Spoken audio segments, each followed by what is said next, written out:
اللهم صل على سيدنا محمد وعلى آله وصحبه وسلم. اللهم صل على سيدنا محمد وعلى آله وصحبه وسلم. اللهم صل على سيدنا محمد وعلى آله وصحبه وسلم. اللهم صل على سيدنا محمد وعلى آله وصحبه وسلم. مرحبا سید مکی مدنی العربی، دل و جاں باد فدایت عجب خوش لقبی. مرحبا سید مکی مدنی العربی. وہ رات کا وقت تھا اور صحرا پہ چھایا ہوا آسمان ستاروں سے جھلمل جھلمل کر رہا تھا. غیب سے ایک آواز آئی کہ اے ابراہیم، خیمے سے باہر آ اور آسمان کو دیکھ. حضرت ابراہیم خیمے سے باہر آئے اور آسمان کو دیکھا کہ ستاروں سے اس کی گود بھری ہوئی ہے. تب آواز سنائی دی کہ اے ابراہیم، تیری نسل بھی انہی جگمگاتے ستاروں کی مانند پروان چڑھے گی. اور یہ وہ وقت تھا جب حضرت ابراہیم 76 کے پیٹے میں تھے اور ان کی بیوی سارہ 80 کے سن کو پہنچ چکی تھیں اور ابھی تک ان کے کوئی اولاد نہیں ہوئی تھی. حضرت سارہ نے دوسرے نکاح کی اجازت دے دی کہ شاید اسی سے ان کے شوہر کی نسل چل نکلے. اس طرح حضرت ابراہیم نے حضرت ہاجرہ سے دوسرا نکاح کیا. ایک بار حضرت ہاجرہ صحرا میں بھٹکتی پھرتی تھیں اور بے کسی کے عالم میں خدائے تعالیٰ سے فریاد کرتی تھیں.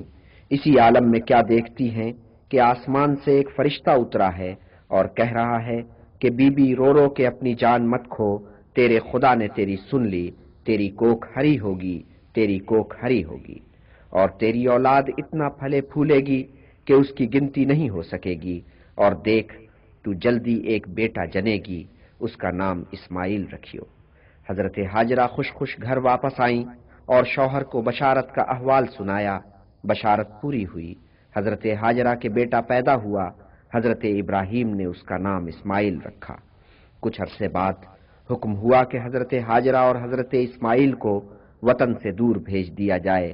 حضرت ابراہیم نے دکھے دل کے ساتھ اپنی بیوی اور بیٹے کو غربت کے سفر پر رخصت کیا. حضرت ہاجرہ بچے کو لے کر نکل کھڑی ہوئیں. سمجھ میں نہ آتا تھا کہ کہاں جائیں. جدھر منہ اٹھا ادھر چل پڑیں اور دور کی راہوں پر نکل گئیں. ہرج مرج کھینچتی، رنج سفر اٹھاتی وہ عرب کی ایک بنجر وادی میں جا نکلی. یہ وادی بکہ تھی جو کنعان سے اتنی دور تھی کہ اونٹ پر سوار ہو کر چلو تو 40 دن میں وہاں پہنچ سکتے تھے. حضرت ہاجرہ حیران و پریشان تھی کہ وہ کہاں آ نکلی. بچہ پیاس سے تڑپنے لگا. دور دور تک پانی کا نام و نشان نہیں تھا. ماں کو اندیشہ ہوا کہ پانی نہ ملا تو اس کا لال تڑپ تڑپ کر مر جائے گا.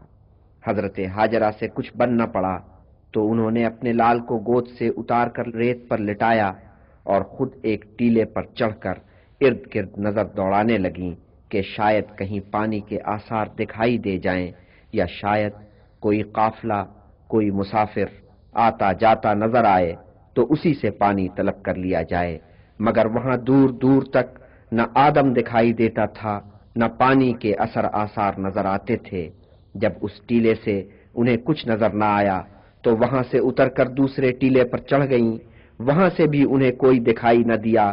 حضرت ہاجرہ سخت پریشان ہوئیں.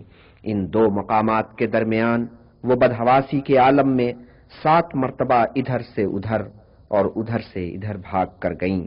جب بھاگ دوڑ سے کچھ حاصل نہ ہوا تو تھک کر بیٹھ گئیں. اس کے بعد کیا ہوا؟ پرانے عہد نامے کی کتاب پیدائش میں اس کا ذکر یوں ہوا ہے: تب خدا نے اس لڑکے کی آواز سنی اور خدا کے فرشتے نے آسمان سے ہاجرہ کو پکارا اور اس سے کہا کہ اے ہاجرہ، تجھ کو کیا ہوا؟ مت ڈر، کہ اس لڑکے کی آواز جہاں وہ پڑا ہے خدا نے سنی، اٹھ اور لڑکے کو اٹھا اور اپنے ہاتھ سے سنبھال کہ میں اس کو ایک بڑی قوم بناؤں گا۔ پھر خدا نے اس کی آنکھیں کھولیں اور اس نے پانی کا ایک کنواں دیکھا۔ اصل میں یہ ایک چشمہ تھا۔ حضرت اسماعیل کی ایڑی جس جگہ ریت کو رگڑ رہی تھی عین اسی جگہ چشمہ ابلا۔ اس چشمے کی برکت سے یہ مقام قافلوں کے پڑاؤ کی جگہ بن گیا اور اس چشمے کا نام زمزم ٹھہرا۔ پھر یوں ہوا کہ حضرت ابراہیم کو بیٹے اور بیوی کی یاد آئی۔ حضرت سارہ کی گود بھی ہری ہو چکی تھی، ان کی گود میں اسحاق نام کا بیٹا کھیلتا تھا۔ ان سے رخصت ہو حضرت ابراہیم ہاجرہ اور اسماعیل کی تلاش میں نکلے۔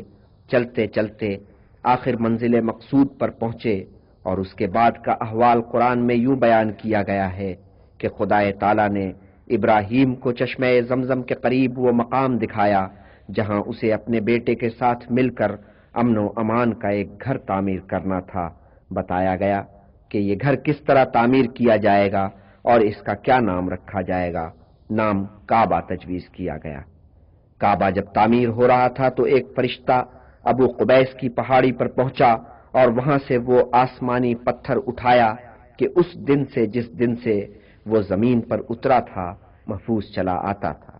یہ پتھر جنت سے زمین پر آیا تھا اور جنت سے اترتے وقت وہ دودھ سے زیادہ سفید تھا، لیکن آدم کے بیٹوں کے گناہوں کے اثر سے وہ سفید سے سیاہ ہو گیا۔ جب یہ مقدس گھر تعمیر ہوا تو خدا کی طرف سے حکم آیا کہ اسے مقام حج قرار دیا جائے، حج کے آداب طے کیے جائیں، جو یہاں حج کرنے آئیں انہیں آداب سے آگاہ کیا جائے۔ یوں وادی بکہ کا یہ مقام حج بن گیا اور بکہ رفتہ رفتہ مکہ بن گیا۔ اور وہ دو ٹیلے جن کے درمیان حضرت ہاجرہ پانی کی تلاش میں 7 مرتبہ دوڑیں صفا اور مروہ کہلائے، اور حضرت ابراہیم نے حاجیوں کے لیے یہ لازم قرار دیا کہ وہ 7 مرتبہ صفا اور مروہ کے درمیان دوڑیں۔ یوں کعبہ مقام حج بن گیا۔ سال میں 1 مرتبہ حج ہوتا۔ حج کرنے والے عرب کے کونے کونے سے یہاں پہنچتے اور فرائض حج بجا لاتے۔ اسماعیل کی اولاد اب مکہ تک محدود نہیں تھی، وہ اتنی پھلی پھولی کہ یہ وادی اس کے لیے چھوٹی پڑ گئی۔ اسماعیل کی آل اولاد مکہ سے نکلی اور دور دور تک جا کر انہوں نے چھاونی چھائی، مگر جو بھی مکہ سے نکلا وہ تبرک کے طور پر چند پتھر یہاں سے لیتا گیا۔ رفتہ رفتہ ہمسائے میں بسنے والے بت پرست قبیلوں کے اثر سے ان پتھروں میں بت بھی شامل ہو گئے، سو جب یہ لوگ حج کرنے آتے تو بت بھی ساتھ لاتے۔ یوں توحید کا تصور دھندلاتا گیا اور کعبہ میں بتوں کا عمل دخل ہوتا گیا۔ لوگوں کی آنکھوں پر پردے پڑتے چلے گئے، ایسے پردے پڑ گئے کہ سامنے کی چیزیں بھی ان کی نظروں سے اوجھل ہو گئیں، اور تو اور زمزم کا چشمہ بھی ان کی آنکھوں سے اوجھل ہو گیا۔ اس کا ذمہ دار بنی جرہم کو سمجھنا چاہیے۔ بنی جرہم یمن سے آ کر یہاں آباد ہوئے تھے اور آل اسماعیل نے انہیں اس بات پر برداشت کیا کہ حضرت اسماعیل کی دوسری بیوی اس قبیلے سے تھیں، لیکن بنی جرہم نے اتنی زیادتیاں کیں کہ لوگوں کا پیمانہ صبر لبریز ہو گیا اور انہوں نے انہیں مار کر نکال باہر کیا۔ بنی جرہم نے جاتے جاتے یہ حرکت کی کہ زمزم کا چشمہ مسدود کر دیا۔ کچھ تو انتقام کا جذبہ کام کر رہا تھا اور کچھ یہ بات بھی تھی کہ کعبہ سے جو انہوں نے قیمتی اشیاء سمیٹی تھیں وہ انہوں نے یہاں دفن کر دی تھیں۔ انہیں امید تھی کہ وہ ایک دن یہاں واپس آئیں گے اور زمزم اور اس کے خزانے کو استعمال میں لائیں گے۔ بنو جرہم کی جگہ بنی خزاع نے سنبھالی۔ اب اس قبیلے نے مکہ کی قیادت سنبھالی۔ اس قبیلے کے لوگ عرب تھے اور حضرت اسماعیل کی اولاد میں سے تھے، مگر نقل وطن کر کے یمن چلے گئے تھے۔ وہاں سے وہ واپس آئے اور بنی جرہم کو پسپا کر مکہ پر چھا گئے، مگر بنی خزاع بھی غافل لوگ ثابت ہوئے۔ انہوں نے زمزم کا سراغ لگانے کی کوشش نہ کی۔ جو دوسرے چشمے یہاں نکل آئے تھے اور جو کنویں کھودے گئے تھے انہیں اس قبیلے نے کافی سمجھا اور چشمے کو نعمت خداوندی کا جو مقام رکھتا تھا اسے انہوں نے فراموش کر دیا۔ اس قبیلے نے ایک جرم اور کیا۔ ان کا ایک سردار شام کے سفر پر گیا تو وہاں سے تحفے کے طور پر ایک بت لے کر آیا جس کا نام حبل تھا۔ اس نے یہ بت کعبہ میں لا کر سجا دیا اور اہل مکہ کے لیے یہ بت سب سے بڑے بت کا مرتبہ اختیار کر گیا۔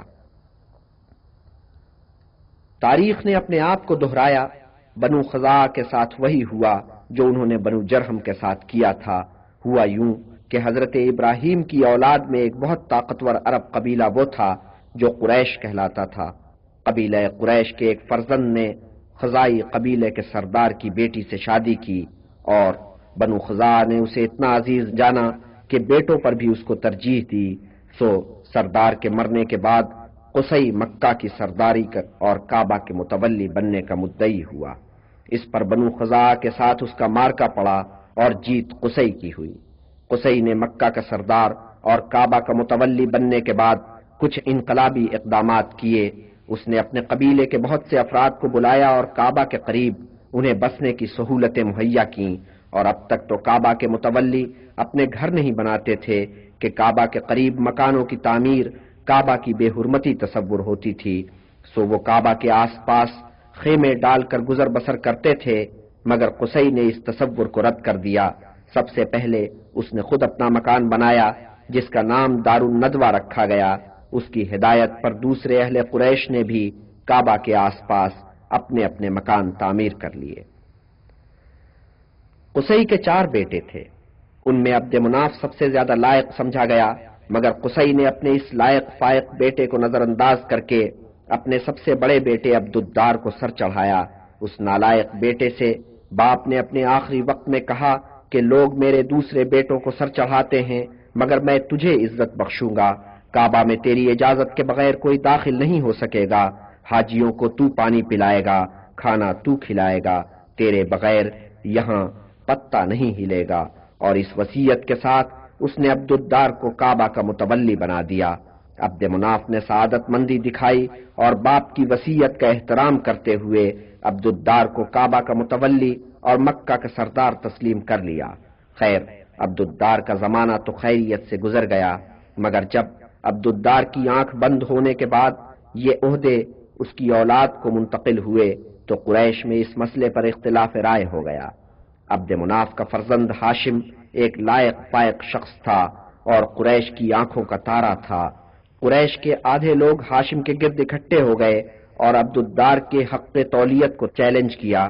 بات اتنی بڑھی کہ فریقین لڑنے مرنے پر آمادہ ہو گئے، دونوں طرف سفارائی ہونے لگی۔ صاف نظر آ رہا تھا کہ سر کٹیں گے، خون کی ندیاں بہیں گی، مگر بھلا ہو کہ وقت پر صلح صفائی ہو گئی۔ سمجھوتا اس پر ہوا کہ حاجیوں کو کھلانے پلانے کی اور اہل مکہ پر ٹیکس لگانے کی ذمہ داریاں عبد مناف کے بیٹے کے سپرد ہوں گی، کلید کعبہ اور ندوہ کی صدارت عبدالدار کے بیٹوں کے پاس رہے گی۔ سو جب حج کا زمانہ قریب آتا تو ندوہ کے اجتماع میں ہاشم کھڑے ہو کر خطاب کرتے کہ اے اہل قریش، تم اللہ کے گھر والے ہو اور حاجی اللہ کے مہمان ہیں، اور بے شک تم پر اللہ کے مہمانوں کا حق سب مہمانوں سے بڑھ کر ہے، اور خدا کی قسم اگر میرے پاس اتنی دولت ہوتی کہ میں ان کی میزبانی کا حق ادا کر سکتا تو تم سے کبھی سوال نہ کرتا۔ ہاشم کی اپیل کا خاطر خواہ اثر ہوتا، اہل قریش حاجیوں کی راہ میں آنکھیں بچھاتے۔ ہاشم کی عزت بہت تھی، مکہ میں بھی اور مکہ سے باہر بھی۔ ہاشم ہی نے کاروانی سفر کی طرح ڈالی تھی۔ ان کی قیادت میں مکہ سے سال میں 2 کارواں چلتے تھے، ایک کارواں جاڑوں میں جو یمن کی سمت جاتا تھا اور ایک کارواں گرمیوں میں جو شمال مغربی عرب کی طرف روانہ ہوتا تھا اور وہاں سے آگے چل کر فلسطین اور شام تک پہنچتا تھا۔ موسم گرما میں جو کارواں چلتا تھا اس کا پہلا پڑاؤ یثرب ہوتا تھا۔ اس نخلستان میں ایک زمانے میں زیادہ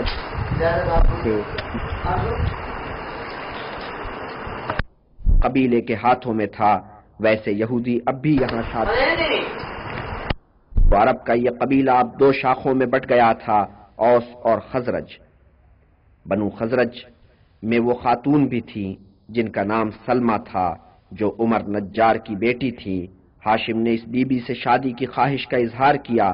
اس بی بی نے شرط پیش کی کہ میرے معاملات میں آپ دخیل نہیں ہوں گے، اور جب میرے بیٹا پیدا ہوگا تو 14 سال کی عمر تک وہ میرے ساتھ یثرب ہی میں رہے گا۔ ہاشم نے یہ شرطیں منظور کر لیں، شادی ہوئی، چاند سا بیٹا پیدا ہوا، نام اس کا شیبہ رکھا گیا، مگر ہاشم کی عمر نے وفا نہیں کی۔ ایک سفر میں بیماری نے اسے آ لیا، فلسطین میں غزہ کے مقام پر اس کا انتقال ہوا۔ ہاشم کے دو سگے بھائی تھے، عبد الشمس اور مطلب، اور ایک سوتیلا بھائی نوفل۔ عبد الشمس اور نوفل دونوں ہی تجارت کے سلسلے میں لمبے لمبے عرصے کے لیے مکہ سے باہر رہتے تھے، اس لیے حاجیوں کو پانی پلانے اور کھانا کھلانے کی ذمہ داری مطلب بجا لانے لگے۔ رفتہ رفتہ مطلب کو یہ خیال ستانے لگا کہ ان کے بعد یہ ذمہ داری کون سنبھالے گا۔ ایسے میں انہیں اپنے مرحوم بھائی ہاشم کا خیال آیا، سوچا کہ یہ ذمہ داری اسی مرحوم کی اولاد کی طرف منتقل ہونی چاہیے۔ یوں تو ہاشم نے 4 بیٹے چھوڑے تھے، 3 دوسری بیویوں سے اور 1 سلمہ سے، مگر جس نے ناموری حاصل کی وہ سلمہ کا نور نظر شیبہ تھا۔ اس کی لیاقت اور قابلیت کی خبریں یثرب سے نکل کر مکہ تک پہنچ رہی تھیں۔ مطلب احوال واقعی معلوم کرنے کے لیے مکہ سے یثرب پہنچے، جیسا سنا تھا بھتیجے کو ویسا ہی پایا۔ اس کی قابلیت دیکھ کر انہوں نے دل ہی دل میں یہ طے کر لیا کہ اس نوجوان کو اپنا جانشین بنایا جائے، مگر مطلب کی بھاوج بیٹے کو مکہ بھیجنے پر آمادہ نہیں تھیں۔ تب مطلب نے سمجھایا کہ بھاوج ذرا یہ تو سوچو کہ تمہارے بیٹے کا مستقبل یثرب میں کیا ہے، اور مکہ میں میرے ساتھ چلے تو کیا ہوگا۔ مکہ عرب کا صدر مقام ہے، وہاں اللہ کا گھر ہے جس کا متولی ہونا ایک بہت بڑا اعزاز ہے۔ شیبہ کا باپ اس مرتبے پر فائز رہ چکا ہے، شیبہ بھی ایک بڑے باپ کے لائق فرزند ہونے کی بنا پر اس مرتبہ پر فائز ہو سکتا ہے، مگر یہ اعزاز اسے یثرب میں بیٹھے ہوئے نہیں ملے گا۔ اس خاطر لازم ہے کہ ہمارا بھتیجا مکہ چل کر اہل قریش کے ساتھ رچے بسے۔ ماں کو بیٹے کا یہ مستقبل خوشائند نظر آیا، اس نے شیبہ کا ہاتھ چچا کے ہاتھ میں پکڑا دیا۔ مطلب بھتیجے کو ہمراہ لے کر خوش خوش مکہ روانہ ہوئے۔ مطلب مکہ میں اس شان سے داخل ہوئے کہ اونٹ پر آگے وہ بیٹھے تھے، پیچھے شیبہ بیٹھے تھے۔ دیکھنے والوں نے مطلب کے ہمراہ ایک اجنبی نوجوان کو دیکھا تو سمجھے کہ مطلب کوئی غلام خرید کر لایا ہے۔ ان کی زبانوں سے بے ساختہ نکلا عبد المطلب، یعنی مطلب کا غلام۔ مطلب نے کہا کہ خدا تمہیں سمجھے، یہ کیا کہتے ہو؟ یہ نوجوان میرے مرحوم بھائی ہاشم کا فرزند ہے اور میرا بھتیجا ہے۔ اس پر ایک قہقہا پڑا۔ مطلب کی وضاحت کچھ کام نہ آئی، ہونٹوں سے نکلی، کوٹھوں چڑھی۔ عبد المطلب کا نام ایسا چلا کہ شیبہ کا نام گم ہو گیا، عبد المطلب نام عام ہوا۔ مطلب نے ہاشم کا مال و متاع عبد المطلب کے سپرد کرنا چاہا تو نوفل نے اس تجویز کی سخت مخالفت کی، مگر ادھر مطلب اس تجویز پر ڈٹ گئے اور ادھر یثرب سے بھی عبد المطلب کے حمایتی آن موجود ہوئے۔ نوفل کو منہ کی کھانی پڑی۔ عبد المطلب باپ کے جائز وارث ٹھہرے۔ چند 1 برس بعد مطلب کا انتقال ہو گیا۔ کعبے کے سلسلے میں جو ان کی ذمہ داریاں تھیں وہ عبد المطلب نے سنبھالیں، اور ایسا کہ وہ اپنی جگہ پر اتنے مستحکم تھے کہ نوفل اور ان کے ہم نواؤں نے چوں تک نہیں کی، اور عبد المطلب نے بھی یہ ذمہ داریاں اس خوش اسلوبی سے انجام دیں کہ لوگ کہنے لگے کہ یہ نوجوان تو باپ اور چچا سے بھی سبقت لے گیا۔ شمال مغربی سمت میں کعبہ سے متصل ایک چھوٹا سا احاطہ ہے۔ اس کے اندر جو چبوترا ہے اسے حجر اسماعیل کہتے ہیں۔ وجہ تسمیہ یہ ہے کہ ان پتھروں کے نیچے حضرت ہاجرہ اور حضرت اسماعیل کی قبریں ہیں۔ کعبہ سے قرب کے شوق میں عبد المطلب وقتاً فوقتاً اسی چبوترے پر اپنا بستر بچھاتے اور پڑ رہتے۔ ایک شب جب وہ یہاں محو خواب تھے تو انہیں ایک بشارت ہوئی۔ دیکھا کہ کوئی کھڑا ہے اور کہتا ہے کہ اے عبد المطلب اٹھ اور کھود کہ صاف و شیریں برآمد ہو۔ عبد المطلب نے حیران ہو کر پوچھا کہ وہ کیا شے ہے؟ فوراً ہی کہنے والا نظروں سے اوجھل ہو گیا۔ دوسری شب وہ شکل جو پوری طرح نظر نہیں آتی تھی پھر نمودار ہوئی، اور دیکھا کہ کوئی کہہ رہا ہے اے عبد المطلب اٹھ اور کھود اور فیض یاب ہو۔ عبد المطلب پھر حیران ہو کر پوچھتے ہیں کہ وہ کیا شے ہے؟ شکل پھر نظروں سے اوجھل ہو جاتی ہے۔ تیسری شب وہ شکل پھر نمودار ہوتی ہے، پھر ہدایت کرتی ہے اے عبد المطلب اٹھ اور کھود کر خزانہ نکال۔ عبد المطلب حیران ہے کہ یہ کیا حکم ہے، شکل غائب ہو جاتی ہے، مگر چوتھی شب ہدایت وضاحت کے ساتھ کی جاتی ہے، اے عبد المطلب اٹھ اور کھدائی کر کے زمزم کو جاری کر۔ عبد المطلب سوال کرتے ہیں زمزم کیا ہے؟ جواب ملتا ہے اے عبد المطلب کھدائی کر، تو مایوس نہیں پھرے گا، وہ تیرے جد اعلیٰ کا ورثہ ہے کہ تجھ تک پہنچا ہے، وہ کبھی خشک نہیں ہوگا، سب حجاج کو سیراب کرے گا۔ پھر کہنے والے نے کہا کہ اے عبد المطلب اس مقام کا کھوج لگا جہاں خون ہے اور گوبر ہے اور چیونٹیوں کا گھر ہے اور کوے ہیں، اور اے عبد المطلب اپنے رب سے دعا کر کے چشمہ اپنے پاک صاف پانی کے ساتھ سدا بہتا رہے اور حاجیوں کو سیراب کرتا رہے۔ اب نور کا تڑکا تھا، عبد المطلب نے اٹھ کر کعبہ کا طواف کیا، حجر اسود کو بوسہ دیا اور جس دعا کی انہیں ہدایت کی گئی تھی وہ دعا کی۔ جب وہ دعا کر رہے تھے تو بازوؤں کی پھڑپھڑاہٹ سنائی دی، ایک کوا اترا، پھر دوسرا کوا اڑ کر آیا اور اسی جگہ اترا، اور عبد المطلب نے دیکھا کہ یہ کوے ان دو بت نما پہاڑیوں کی طرف بڑھ رہے ہیں جو عین کعبہ کے سامنے کوئی 100 گز کے فاصلے پر واقع ہیں۔ کووں کو پتا تھا اور عبد المطلب کو بھی کہ یہاں ریت میں ہمیشہ خون موجود رہتا ہے، کہ اہل قریش اپنے جانوروں کی قربانیاں یہیں دیتے ہیں۔ یہاں گوبر بھی ریت میں رلا ملا نظر آ رہا تھا اور پھر چیونٹیوں کا ایک گھر بھی دکھائی دیا۔ تب عبد المطلب اپنے گھر گئے، 2 کدال اٹھائے اور اپنے بیٹے حارث کو ساتھ لیا۔ اس مقام پر واپس آ کر باپ بیٹے نے کدال چلانے شروع کیے۔ کدال کی آواز نے لوگوں کو چونکایا، دیکھتے دیکھتے ایک بھیڑ اکٹھی ہو گئی۔ پہلے لوگ حیران ہوئے کہ باپ بیٹے یہ کیا کر رہے ہیں، پھر انہیں خیال آیا کہ یہ مقام تو قربان گاہ ہے اور یہ 2 پہاڑیاں تو بت ہیں جن کی وہ پرستش کرتے ہیں۔ یہاں کدال چلانا اس مقام کی بے حرمتی ہے، ہر چند کہ وہ عبد المطلب کا بہت احترام کرتے تھے، لیکن ان سے رہا نہ گیا، انہوں نے بڑھ کر احتجاج کیا اور کہا کہ ہم یہ بے حرمتی نہیں ہونے دیں گے۔ مگر عبد المطلب کا عزم راسخ تھا، انہوں نے حارث سے کہا کہ اے میرے بیٹے، مجھے یہ فریضہ بہرحال سر انجام دینا ہے، سو میں کدال چلاتا ہوں اور تو نگاہ رکھ کہ کوئی مائی کا لال میرے قریب نہ آئے۔ یہ سخت کشیدگی کی گھڑیاں تھیں، کتنے لوگ مرنے مارنے پر تلے ہوئے تھے، ادھر باپ بیٹے ڈٹے ہوئے تھے۔ خیر ان میں ایسے لوگ بھی تھے جو ان بتوں کی حرمت کے سرے سے قائل ہی نہیں تھے۔ ان کا خیال تھا کہ یہ بنو جرہم سے تھے، ایک عورت ایک مرد، انہوں نے کعبہ کی بے حرمتی کی تھی جس کی وجہ سے ان پر یہ عذاب نازل ہوا اور وہ پتھر کے بن گئے۔ تو یوں لوگوں میں اختلاف پیدا ہو گیا۔ ادھر عبد المطلب لوگوں کے رد عمل سے بے نیاز کدال چلائے جا رہے تھے، اچانک کدال ایک پتھر سے ٹکرایا اور پانی ابل پڑا۔ عبد المطلب نے جوش مسرت میں نعرہ بلند کیا اور رب کا شکر ادا کیا۔ لوگ جو منتشر ہونے لگے تھے پھر اکٹھے ہو گئے، وہ حیران ہو کر دیکھ رہے تھے کہ جہاں آج تک خاک اڑتی تھی وہاں اب ایک چشمہ ابل رہا ہے۔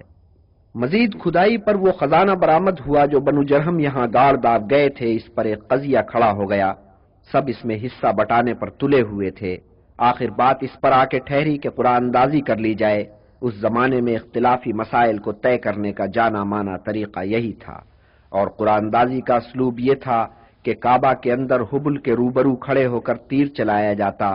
یہاں تیر اس طریقے سے چلائے گئے کہ خزانے کی ہر شے کا نام لکھ کر دیوار پر لگا دیا گیا، اس پر 3 تیر چلائے گئے، ایک تیر عبد المطلب کے نام کا، ایک تیر کعبہ کے نام کا، ایک تیر اہل قریش کے نام کا۔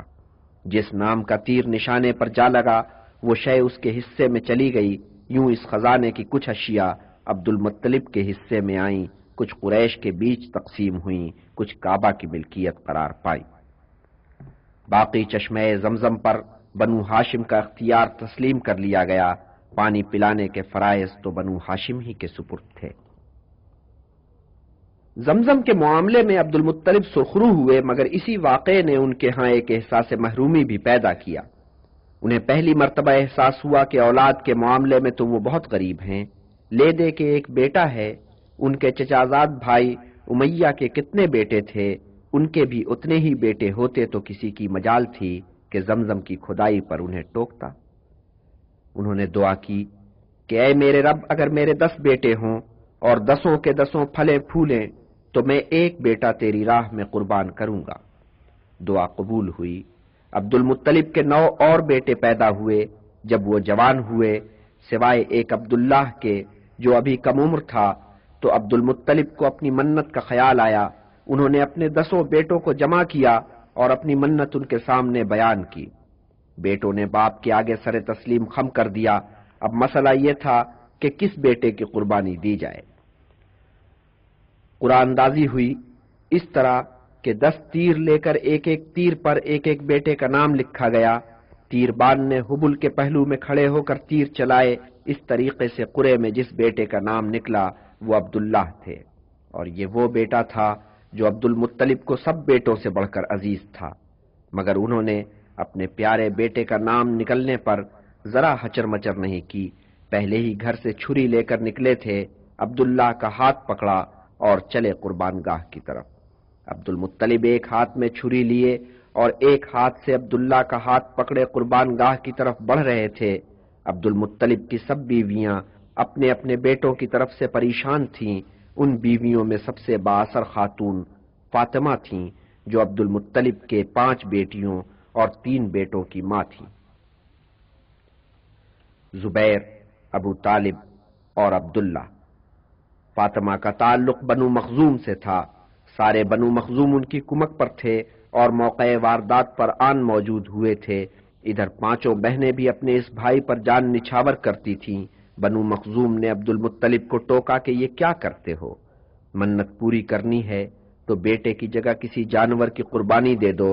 پھر کیا بیٹے کیا بیٹیاں، سب نے باپ کو گھیر لیا اور منت سماجت کی کہ ہمارے پیارے بھائی کو بھیٹ مت چڑھاؤ، اس کے بجائے جانور کی قربانی دے دو۔ عبد المطلب کس کس کی بات کو رد کرتے، سبھی ان کے اقدام کے خلاف تھے، سو انہیں جھکنا پڑا، لیکن آدمی با اصول تھے۔ جب تک کوئی مستند شخصیت یہ فتویٰ نہ دے دے کہ بیٹے کے بدلے میں جانور کی قربانی دی جا سکتی ہے، اس وقت تک وہ اس تجویز پر عمل کرنے کے لیے تیار نہیں تھے۔ آخر یہ طے ہوا کہ یثرب کی نامی گرامی کاہنہ عرافہ سے رجوع کیا جائے، وہ جو فتویٰ دے دے اس کے مطابق عمل کیا جائے۔ عبد المطلب نے عبداللہ کو اور 2 اور بیٹوں کو ساتھ لیا اور یثرب کی طرف چل پڑے۔ وہاں جا کر پتا چلا کہ کاہنہ تو خیبر گئی ہوئی ہے، سو وہ یثرب سے خیبر گئے اور ان کے سامنے یہ مقدمہ پیش کیا۔ کاہنہ نے جواب دیا کہ کل جواب دوں گی۔ دوسرے دن جب عبد المطلب کاہنہ کی خدمت میں پہنچے تو اس نے کہا، اے عبد المطلب، جا اپنے شہر واپس جا، اپنے بیٹے کو کھڑا کر، بیٹے کے برابر 10 اونٹوں کو کھڑا کر، پھر 10 اونٹ مزید ان اونٹوں کے ساتھ شامل کر، اور پھر تیر چلا۔ جب تک تیر تیرے بیٹے کے سامنے گرتا رہے تو 10 اونٹوں کی قطار میں شامل کرتا چلا جا۔ جب تیر اونٹوں کے سامنے گرے تو ان سب اونٹوں کی قربانی دے دے اور بیٹے کو بچا لے۔ عبد المطلب نے مکہ جا کر اس تجویز پر عمل کیا۔ کتنی بار تیر چلایا اور کتنی بار وہ عبداللہ کے سامنے جا کر گرا۔ عبد المطلب نے ہر بار 10 اونٹوں کا اضافہ کیا، یہاں تک کہ اونٹوں کی تعداد 100 ہو گئی۔ تب تیر اونٹوں کے سامنے جا کر گرا۔ سب خوش ہوئے کہ بیٹا بچ گیا۔ اونٹوں کی قربانی قبول ہوئی، مگر عبد المطلب نے اصرار کیا کہ ایک دفعہ تیر کا اونٹوں کے سامنے جا گرنا سند نہیں، 2 بار اور تیر چلایا جائے۔ سو 2 بار اور تیر چلایا گیا، دونوں بار تیر اونٹوں کے سامنے جا کر گرا۔ تب عبد المطلب کے دل کو اطمینان ہوا کہ پروردگار نے بیٹے کی جگہ اونٹوں کی قربانی قبول کر لی ہے، سو یہ 100 کے 100 اونٹ قربان کیے گئے۔ یوں عبداللہ کی جان بچی۔ عبد المطلب نے کبھی حبل کو سجدہ نہیں کیا۔ وہ اللہ کی عبادت کرتے تھے، مگر حبل کو وہ کعبے سے بے دخل نہیں کر سکتے تھے۔ یہ بت ایک زمانے سے کعبے میں رکھا تھا اور اہل قریش اس کی برکت کے بہت قائل تھے۔ ایک حبل پر موقوف نہیں، اس زمانے میں عرب میں بت پرستی عام تھی۔ جہاں جہاں عبادت گاہیں تھیں وہاں وہاں بت بھی موجود تھے۔ 3 عبادت گاہیں زیادہ اہم سمجھی جاتی تھیں کہ ان میں بت پرست عربوں کے عقیدے کے مطابق نعوذ باللہ اللہ کی بیٹیاں آباد تھیں۔ یہ بیٹیاں تھیں لات، منات اور عزا۔ ان میں طائف کی عبادت گاہ افضل تھی، جہاں لات کا بت رکھا ہوا تھا۔ طائف تھا بھی سرسبز شہر، مگر طائف والوں کو بھی یہ احساس تھا کہ مکہ کو ان کے شہر پر فضیلت حاصل ہے اور کعبہ کو سب عبادت گاہوں پر برتری ہے۔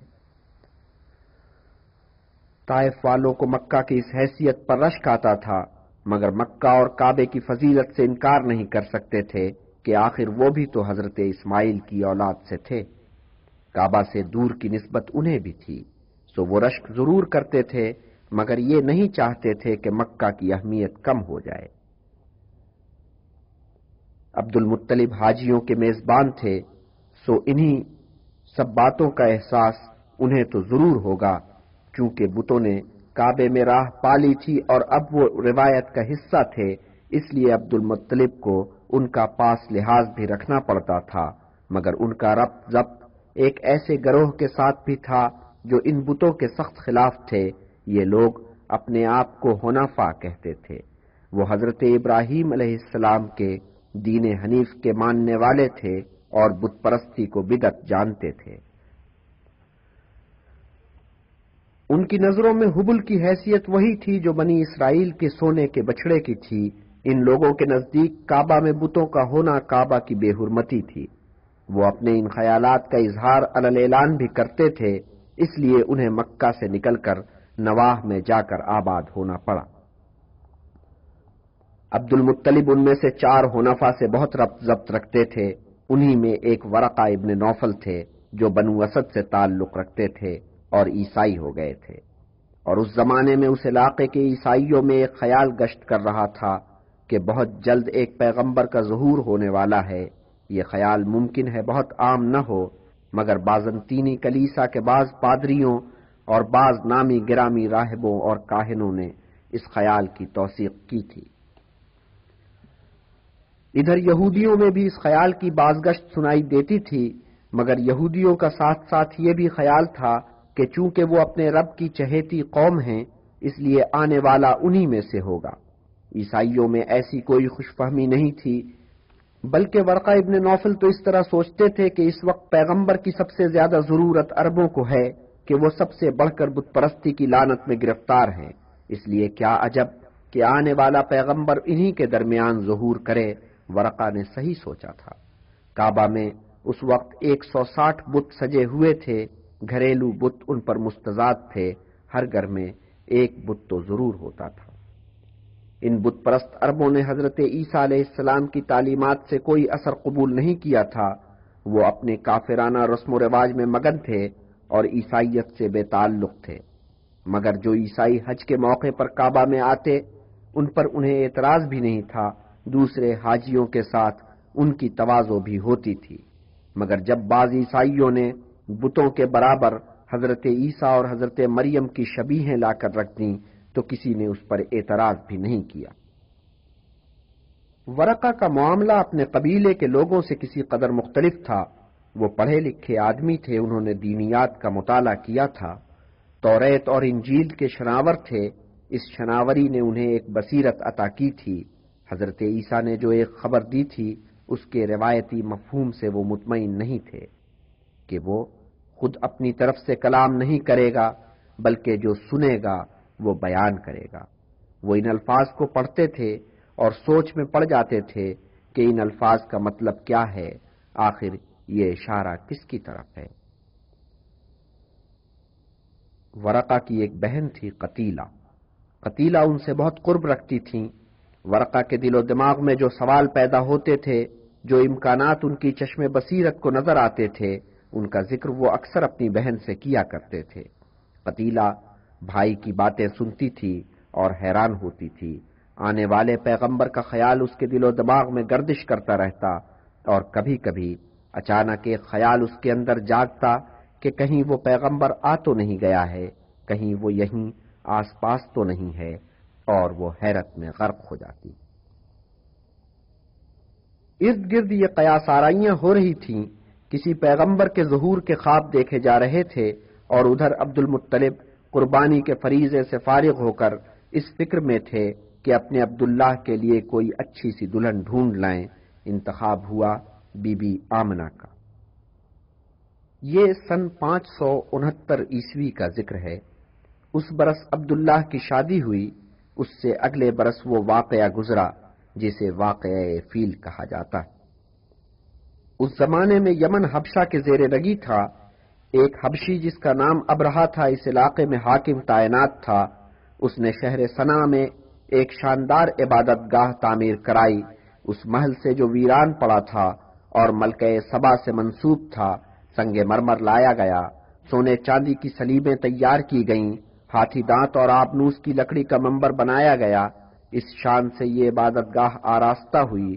تب ابرہا نے اپنے حاکم اعلیٰ شاہ نجاشی کو لکھا کہ اے شہنشاہ، میں نے تیری خاطر ایک گرجا تعمیر کیا ہے جس کا ثانی روئے زمین پر کہیں نہیں ہے، اور میں اس وقت تک دم نہیں لوں گا جب تک خلقت عربوں کے کعبے سے منہ موڑ کر اسے اپنا قبلہ نہیں بناتی۔ ابرہا نے اپنے ارادوں کو ڈھکا چھپا نہیں رکھا، علل اعلان اس نے ایسی باتیں کی، اس سے حجاز اور نجد کے لوگوں میں غم و غصے کی ایک لہر دوڑ گئی۔ بنو کنانا کے ایک فرد کو ایسا تاؤ آیا کہ سیدھا صنعا پہنچا اور اس گرجا گھر میں توڑ پھوڑ کر خیریت سے واپس آ گیا۔ جب ابرہا تک یہ خبر پہنچی تو وہ غصے سے آگ بگولا ہو گیا۔ اس نے قسم کھائی کہ اب میں کعبہ کو ڈھا کر ہی دم لوں گا۔ فوراً کے فوراً اس نے ایک بڑا لشکر آراستہ کیا۔ یہ لشکر اس کر و فر سے مکہ کی طرف روانہ ہوا کہ آگے آگے ایک لہیم شہیم ہاتھی چل رہا تھا۔ رستے میں کچھ عرب قبیلوں نے ابرہا کا راستہ روکنے کی کوشش کی، لیکن حبشیوں نے انہیں مار بھگایا اور ان کے سردار نفیل کو گرفتار کر لیا۔ اور نفیل نے جان بچانے کی خاطر ابرہا سے یہ سودا کیا کہ تم مجھے جان سے مت مارو، میں تمہیں کعبہ کا رستہ بتاؤں گا۔ جب یہ لشکر طائف کے قریب پہنچا تو طائف والوں کو یہ اندیشہ ہوا کہ کہیں ابرہا ان کے معبد کو کعبہ سمجھ کر مسمار نہ کر ڈالے۔ انہوں نے ابرہا کے حضور جا کر کہا کہ اے ابرہا، ہمارا معبد کعبہ نہیں ہے، یہ تو لات کا بتکدہ ہے، کعبہ آگے ہے۔ اس کے ساتھ انہوں نے یہ پیشکش بھی کر دی کہ ہمارا ایک آدمی تیرے لشکر کے ہمراہ جائے گا اور کعبہ کی راہ بتائے گا۔ ابرہا نے نفیل کے ساتھ اہل طائف کا بھی ایک آدمی کعبہ کی راہ بتانے کے لیے ساتھ لے لیا، لیکن ابھی یہ لشکر مکہ سے 2 میل دور تھا کہ یہ شخص دم توڑ گیا، وہیں اسے دفن کیا گیا۔ عرب اس شخص سے اتنے برہم ہوئے کہ بعد میں انہوں نے اس کی قبر پر پتھر مارے، اور یہ رسم آج تک جاری ہے۔ ابرہا نے مکہ کے قریب پڑاؤ کیا اور گھڑ سواروں کا ایک دستہ مکہ کی طرف بھیجا۔ یہ دستہ لوٹ مار مچاتا مکہ کے نواح تک گیا اور بہت کچھ لوٹ کر واپس آیا۔ جو مال اس نے لوٹا اس میں عبد المطلب کے 200 اونٹ بھی تھے۔ قریش اور دوسرے ہمسایہ قبیلوں نے ایک ہنگامی جلسہ کیا۔ اس اجلاس کی رائے یہ تھی کہ ابرہا کا مقابلہ بے سود ہے، اس کی طاقت بہت زیادہ ہے۔ اس دوران ابرہا نے مکہ کی طرف ایک قاصد اس پیغام کے ساتھ روانہ کیا کہ ہمیں تم سے لڑنا مقصود نہیں ہے، ہم تو بس کعبہ کو ڈھانے کے لیے آئے ہیں۔ سو اگر تم خون خرابے سے بچنا چاہتے ہو تو تمہارا کوئی نمائندہ ہمارے کیمپ میں آ کر ہم سے بات کر لے۔ اب اس وقت صورتحال یہ تھی کہ اہل قریش کا کوئی باقاعدہ سردار نہیں تھا۔ جب سے مکہ اور کعبہ کی ذمہ داریاں عبد الدار اور عبد مناف کے گھرانے کے درمیان تقسیم ہوئی تھیں، تب سے اہل قریش کے بیچ کوئی سرگروہ نہیں رہا تھا، یا یوں سمجھیے کہ باضابطہ طور پر کوئی سردار نہیں تھا۔ ویسے لوگوں کے دل و دماغ میں یہ بات رہتی تھی کہ قائدانہ حیثیت کس شخص کی ہے۔ چنانچہ اس موقع پر اہل قریش نے بلا تامل اس قاصد سے کہا کہ عبد المطلب کے پاس جاؤ اور ان سے بات کرو، وہ تمہارے سردار سے ملیں گے۔ اور عبد المطلب اپنے ایک بیٹے کو ہمراہ لے کر ابرہا کے پاس پہنچے۔ ابرہا انہیں دیکھ کر ان کی شخصیت سے اتنا مرعوب ہوا کہ استقبال کے لیے کھڑا ہو گیا، اور پھر اپنی مسند سے اتر کر ان کے برابر قالین پر آن بیٹھا۔ ترجمان کے ذریعے ان سے پوچھا کہ بتائیے آپ ہم سے کیا رعایت چاہتے ہیں؟ عبد المطلب نے کہا، اے ابرہا، تیرے آدمی میرے 200 اونٹ لے آئے ہیں، وہ مجھے واپس کیے جائیں۔ ابرہا نے تعجب سے عبد المطلب کو دیکھا اور کہا کہ اے عبد المطلب، تو کمال شخص ہے، کعبہ کی تو تجھے فکر نہیں، اپنے اونٹوں کی پڑی ہوئی ہے۔ عبد المطلب نے جواب دیا کہ اے ابرہا، چونکہ اونٹ میرے ہیں اس لیے مجھے ان کی فکر ہے، رہا کعبہ کا معاملہ تو جس کا وہ گھر ہے وہ اس کی فکر کرے گا۔ ابرہا نے کہا جو بھی اس کا مالک ہے وہ اسے تباہ ہونے سے بچا نہیں سکے گا۔ خیر یہ تو اس وقت دیکھا جائے گا۔ عبد المطلب نے مختصر جواب دیا اور اپنے 200 اونٹ لے کر واپس چلے آئے۔ عبد المطلب نے اہل قریش کو ہدایت کی کہ تم سب لوگ اپنے گھروں سے نکل کر مکہ کے گرد پھیلی پہاڑیوں پر چلے جاؤ۔ یہ ہدایت کر کے انہوں نے چند عزیزوں کو ساتھ لے کر کعبہ کا رخ کیا۔ انہوں نے در کعبہ کی زنجیر کو تھاما اور گڑ گڑا کر دعا کی کہ اے رب العزت، تیرے بندے اپنے گھروں کی حفاظت کر رہے ہیں، تو اپنے گھر کی حفاظت کر۔ یہ دعا کر کے عبد المطلب بھی پہاڑی پر چڑھ گئے اور ایسے مقام پر جا کر جگہ سنبھالی جہاں سے ابرہا کی نقل و حرکت کا مشاہدہ کیا جا سکے۔ یہ رات کا ذکر تھا۔ جب صبح ہوئی تو ابرہا نے بڑے زور شور کے ساتھ کعبہ کی سمت کوچ کیا۔ سب سے آگے ہاتھی تھا جسے ایک شخص انیس ہانک رہا تھا۔ انیس کے ہمراہ نفیل تھا جو اسے کعبہ کا رستہ بتاتا چل رہا تھا، اور نفیل نے انیس کی صحبت میں رہ کر وہ الفاظ یاد کر لیے تھے جن الفاظ میں انیس ہاتھی کو ہدایات دیتا تھا۔ جب ہاتھی کعبہ کے قریب پہنچا تو انیس نے ہاتھی کی یلغار کے لیے احکامات حاصل کرنے کی غرض سے پیچھے مڑ کر دیکھا۔ وہ ادھر سردار سے احکامات لینے لگا، ادھر نفیل نے ہاتھی کے کان میں چپکے سے مگر بہت تحکمانہ لہجے میں کہا کہ اے ہاتھی جھک جا۔ ہاتھی نے حکم کی تعمیل کی۔ وہ آہستہ آہستہ جھکتا چلا گیا اور ایسا جھکا کہ بیٹھ ہی گیا، اور ایسا بیٹھا کہ پھر انیس نے لاکھ اسے اٹھانے کی کوشش کی مگر وہ کھڑا نہیں ہوا۔ ڈانٹا، پھٹکارا، پچکارا، کچوکے دیے مگر ہاتھی کسی صورت کھڑا نہیں ہوا۔ انیس نے آخر ایک ترکیب سوچی کہ لشکر واپس یمن کی طرف کوچ کرے۔ یہ ترکیب کامیاب ہوئی۔ ہاتھی نے لشکر کو واپس جاتے دیکھا تو اٹھ کھڑا ہوا اور لشکر کے پیچھے پیچھے چلنے لگا۔ ابرہا نے یہ دیکھ کر کہ ہاتھی اٹھ کھڑا ہوا ہے پھر واپس چل کر کعبہ پر یلغار کا حکم دیا، مگر ہاتھی جب کعبہ کے قریب پہنچا تو یلغار کرنے کی بجائے پھر جھکا اور بیٹھ گیا۔ ابرہا میں ذرا بھی سمجھ ہوتی تو یہ اشارہ اس کے لیے بہت کافی تھا، مگر وہ تو اندھا ہو گیا تھا اور کعبہ کو ڈھانے پر تلا ہوا تھا۔ اس نے لشکر کو یلغار کا حکم دیا۔ بس اسی گھڑی مغرب سے ایک کالی گھٹا اٹھی اور اس کے ساتھ ہی ایک عجیب و غریب آواز سنائی دی۔ دیکھتے دیکھتے یہ کالی گھٹا سر پر منڈلانے لگی۔ اصل میں یہ ابابیلیں تھیں، ان گنت ابابیلیں۔ ہر ابابیل کی چونچ میں ایک کنکری اور پنجوں میں ایک کنکری، جو کنکری گری نشانے پر لگی سر پر گرتی تھی اور مغز کو پاش پاش کر دیتی تھی اور جسم کو گلا ڈالتی تھی۔ ابابیلوں نے تاک تاک کر کنکریاں پھینکیں، کتنے دم کے دم میں فنا ہو گئے، کتنے گھائل ہوئے، کچھ بچ گئے۔ بچنے والوں میں ایک تو ہاتھی تھا اور دوسرا اس کا محاوت انیس۔ ابرہا کا لشکر تتر بتر ہو گیا۔ کچھ لشکریوں نے جان کی خیر مانگی اور حجاز ہی میں رہ پڑے۔ باقی جو بچ رہے تھے برے حالوں واپس ہوئے، مگر ان میں سے کتنے راستے میں ڈھیر ہو گئے۔ ہاں ابرہا سنا میں جا کر ڈھیر ہوا، اور نفیل تو ہاتھی کے کان میں بات کر کے ہی رفو چکر ہو گیا تھا اور پہاڑیوں میں جا چھپا تھا۔ اس واقعے سے قریش کی سارے عرب میں دھاک بیٹھ گئی۔ لوگ سمجھنے لگے کہ یہ لوگ واقعی اللہ کے خاص بندے ہیں۔ اس واقعے کی نسبت سے یہ سال عام الفیل یعنی ہاتھی کا سال کہلایا، مگر ابھی اس سال کے اندر اس سے بڑا اور واقعہ ظہور پذیر ہونے والا تھا۔ جن دنوں ابابیلوں کا یہ معجزہ رونما ہوا ان دنوں عبداللہ مکہ میں نہیں تھے۔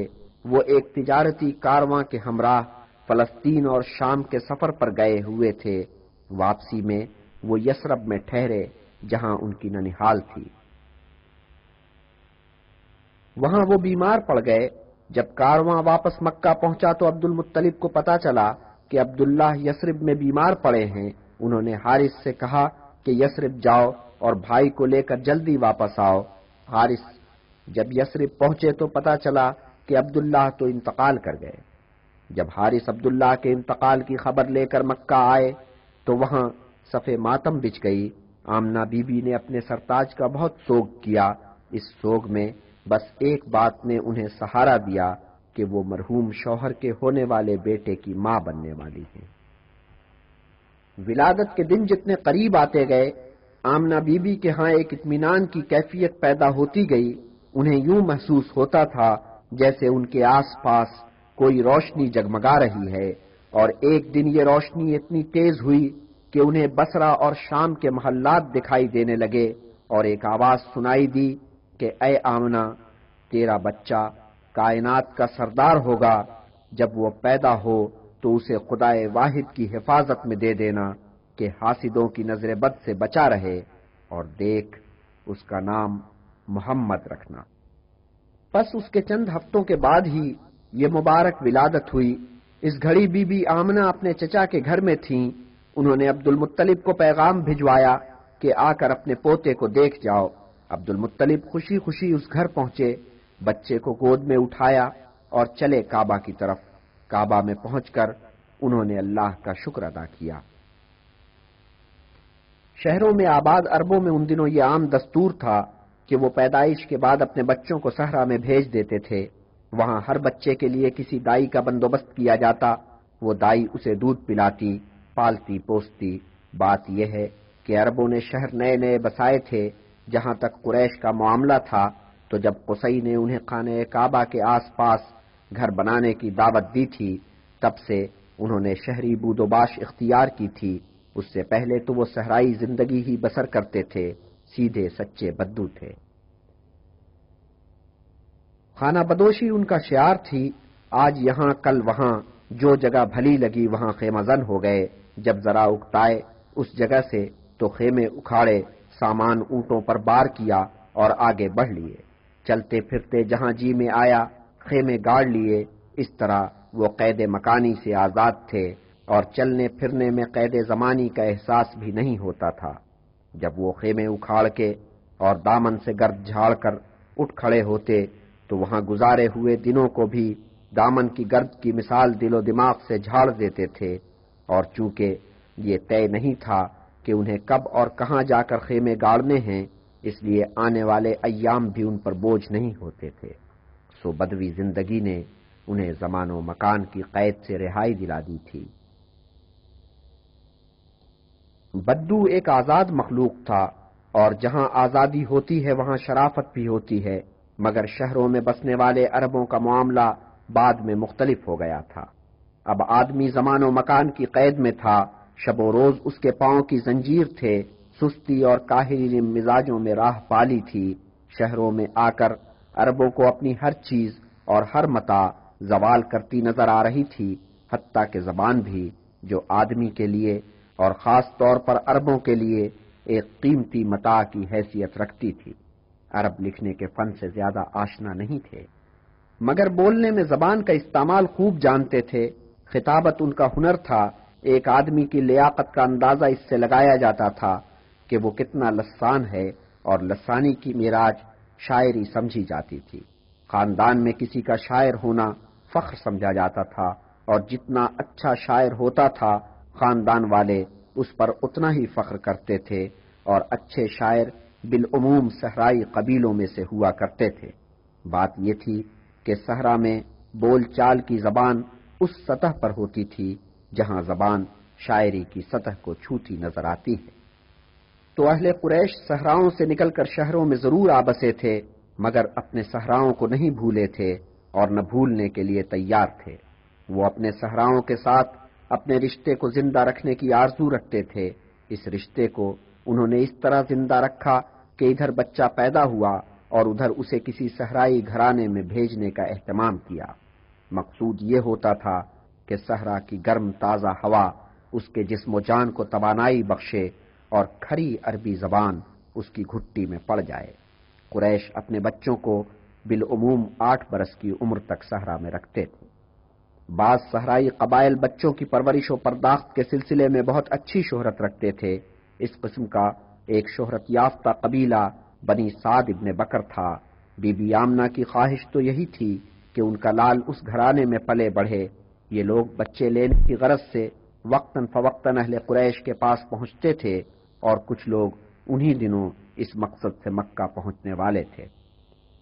اسی قبیلے کی ایک بی بی حلیمہ تھیں جو اپنے شوہر حارث کے ساتھ مکہ روانہ ہوئیں. انہوں نے بعد میں بیان کیا کہ انہوں نے یہ سفر کن حالات میں کیا تھا۔ بیان کرتی ہیں کہ وہ قحط کا سال تھا، ہمارے گھر میں کھانے پینے کے لیے کچھ نہیں رہ گیا تھا۔ میں اپنی گدھی پر سوار ہو کر نکلی اور ہمارے ہمراہ ایک بوڑھی اونٹنی تھی جو اب دودھ کا ایک قطرہ بھی نہیں دیتی تھی۔ ہمارے بچے رات بھر ہمیں سونے نہیں دیا کرتے، رات بھر وہ بھوک سے بلکتے رہتے۔ ادھر میرا دودھ خشک ہو چکا تھا اور میری گدھی کا نقاہت سے یہ حال تھا کہ رینگ رینگ کر چل رہی تھی۔ ساتھ میں سفر کرنے والوں کو میری خاطر بار بار رکنا پڑتا تھا۔ بس اس آس پر ہم چل رہے تھے کہ شاید بارش ہو جائے اور اس کی وجہ سے گھاس ہری ہو جائے اور اونٹنی چر کے دودھ دینے کے قابل ہو جائے، مگر پورے سفر میں بارش کا ایک قطرہ نہیں پڑا۔ یہاں تک کہ ہم مکہ پہنچ گئے، آمنہ نے اپنے بچے کے لیے کتنوں سے بات کی مگر کوئی آمادہ نہ ہوا۔ بات یہ تھی کہ آمنہ کا بچہ یتیم تھا۔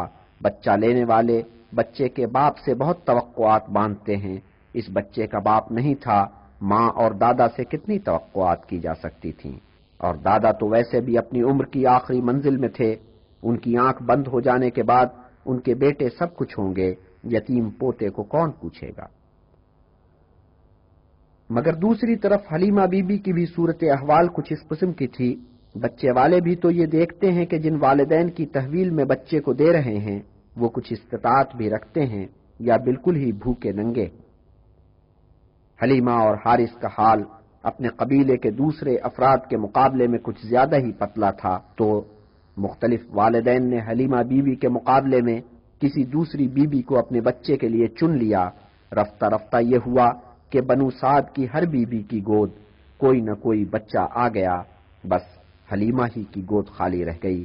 حلیمہ بی بی نے بیان کیا کہ جب ہم لوگ مکہ سے روانہ ہونے لگے تو میں نے اپنے شوہر سے کہا کہ اے میرے سرتاج، میں مکہ سے خالی گود نہیں جاؤں گی، میں آمنہ کے گھر چل کر اس کے یتیم بچے کو گود لیے لیتی ہوں۔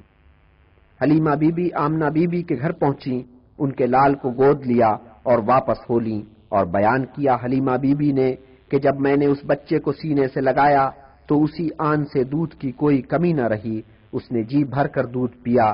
اس کے بعد میرے اپنے بچے نے دودھ پیا۔ ادھر میرا شوہر اونٹنی کے قریب گیا تو دیکھ کر ششدر رہ گیا کہ اس کے تھن بھی دودھ سے بھرے ہوئے ہیں۔ ہم دونوں نے جی بھر کے دودھ پیا، پھر ہم وہاں سے چلے، اور جب میں اسے گود میں لے کر اپنی گدھی پر بیٹھی تو حیران رہ گئی، کہاں تو وہ اتنی مریل تھی کہ گھسٹ گھسٹ کر یہاں پہنچی تھی، اور کہاں اب اتنی پھرتیلی ہو گئی تھی کہ گھوڑی کی طرح دوڑ رہی تھی۔ قافلے والوں نے حیرت سے اس گدھی کو دیکھا اور پوچھا کہ اے حلیمہ، یہ وہی گدھی ہے جس پر تو آئی تھی؟ میں نے کہا ہاں ہے تو وہی۔ قافلے والے حیران ہوئے اور بولے کہ لگتا ہے کہ اس کی کایا کلپ ہو گئی ہے، اور پھر یوں بیان کیا حلیمہ نے کہ خدا کی قسم بنو سعد کے علاقے سے زیادہ بنجر علاقہ میرے تصور میں نہیں آتا، لیکن اس بچے کی آمد کے بعد عجب ہوا کہ میری بکریاں جب چر کر شام کو واپس آتی تو ان کے تھن دودھ سے بھرے ہوتے، ہم ان کا دودھ دوہتے اور پیٹ بھر کر پیتے۔ ادھر دوسروں کی بکریوں اور اونٹنیوں کا یہ حال تھا کہ ان کے تھنوں سے دودھ کا قطرہ نہیں نکلتا تھا، اور میری پڑوسنیں شوہروں سے تقاضا کرتی کہ جانوروں کو تم بھی وہیں جا کر چراؤ جہاں حلیمہ کا ریوڑ چرتا ہے۔ ان کے شوہر اپنے ریوڑوں کو وہیں لے جاتے اور چراتے جہاں میرا ریوڑ جا کر چرتا تھا، مگر نتیجہ وہی ڈھاک کے 3 پات۔ بچہ اللہ آمین کر کے 2 برس کا ہوا، ماشاء اللہ اٹھان اچھی تھی، خوب تندرست تھا۔ حلیمہ بی بی اسے لے کر مکہ گئیں۔ بچہ کی ماں سے کہا کہ بی بی مکہ کی آب و ہوا اچھی نہیں، اس بچے کو تم ابھی تھوڑا عرصہ اور میرے پاس رہ جانے دو، اس میں ذرا اور جان آ جائے، پھر تم شوق سے اسے مجھ سے لے لینا۔ آمنہ بی بی رضامند ہو گئیں اور بچے کو حلیمہ بی پھر اپنے ساتھ اپنے صحرائی علاقے میں لے گئیں، لیکن وہاں اب کے عجب ماجرا ہوا، اور یوں بیان کیا حلیمہ بی بی نے کہ ہماری واپسی کے کئی مہینے بعد کی بات ہے کہ وہ اور میرا بیٹا دونوں خیمے کے پیچھے مینڈھوں کے ساتھ کھیل کود رہے تھے کہ میرا بیٹا بھاگا بھاگا میرے پاس آیا، سخت گھبرایا ہوا تھا، کہنے لگا کہ اے میری ماں، یہ جو ہمارا قریشی بھائی ہے اس کے ساتھ عجب ہوا، سفید براق کپڑوں میں ملبوس 2 اجنبی آئے، انہوں نے اسے پکڑ کر لٹایا اور اس کا سینہ چاک کر کے اسے اندر سے ٹٹولا، یہ سن کر میں اور حارث دوڑ کر وہاں پہنچے تو اور تو کوئی نہیں تھا، محمد اکیلے کھڑے تھے، مگر اس حال میں کہ ان کا چہرہ بالکل پیلا پڑ گیا تھا۔ ہم نے انہیں سینے سے لگایا اور پوچھا کہ بیٹے کیا ہوا؟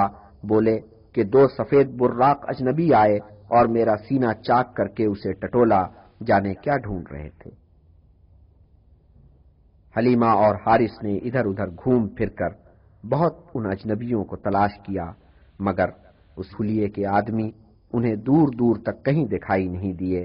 حلیمہ اور حارث حیران و پریشان تھے کہ اگر 2 ایسے آدمی آئے تھے تو وہ گئے کہاں۔ دونوں بچوں سے انہوں نے بار بار پوچھ گچھ کی، مگر انہوں نے ہر بار وہی واقعہ سنایا جو پہلی بار سنایا تھا، مگر بچے کے سینے پر کوئی زخم یا کسی قسم کا نشان نہیں تھا۔ ہاں، اس کی پشت کے بیچوں بیچ ایک ننھا سا نشان ضرور دکھائی دیا، ننھا سا مگر بہت واضح بیضوی شکل کا، مگر یہ نشان تو پیدائش کے وقت سے موجود تھا۔ وہ تو خیر حضور کا بچپن تھا، اس وقت بچوں والی ٹوٹی پھوٹی زبان میں جو بیان کر سکتے تھے بیان کر دیا، مگر بڑے ہو کر آپ نے اس واردات کو تفصیل سے بیان کیا اور یوں فرمایا کہ 2 شخص سفید براق پوشاک میں ملبوس، ایک سنہری تشت لیے کہ برف سے لبریز تھا، نمودار ہوئے۔